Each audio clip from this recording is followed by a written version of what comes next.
Depremde hayatını kaybeden tüm kardeşlerimize Allah'tan rahmet, yakınlarına başsağlığı ve sabır, yaralılara acil şifalar diliyorum.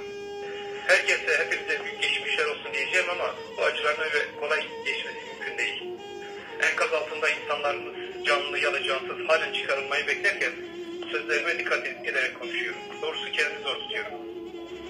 Deprem öncesinde ve sonrasında yaşanan yönetim rezaletini günlerce konuşsak yine de eksik kalır. Fakat şu anda acilen sürdürmemiz gereken bir şey var. O da dayanışmayı ve yardımlaşmayı kesmemek, sürekli büyütmek.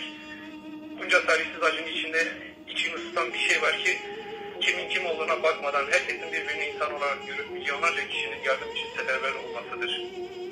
Umut tam da buradadır işte. Birbirimize sarılıp el ele verip bu enkazın altından beraberce çıkacağız.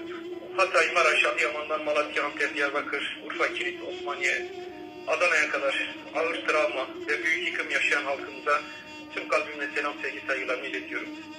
Günlerdir acılar içinde onların mücadelesini izliyor ve dua ediyorum.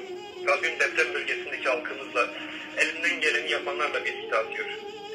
Bu arada sessizce köy dolaşıp yardım organize eden, malzeme dağıtan bütün gönüllülere, özellikle HDP'li partili arkadaşlarıma, sanatçılara, belediyelere, meslek odalarına, sendikalara da selam gönderiyorum. Hepsini yürekten kutluyorum.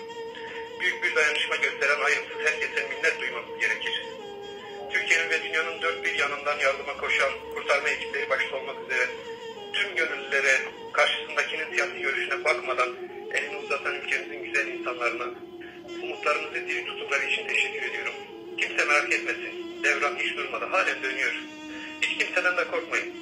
Özgürlük hepimiz için her zamankinden yakındır. Yılmadan, yorulmadan dayanışmaya, kötülüğe karşı mücadele etmeye devam edelim. Elbet refaha bize çıkacağımız günler de gelecek. Allah büyüktür.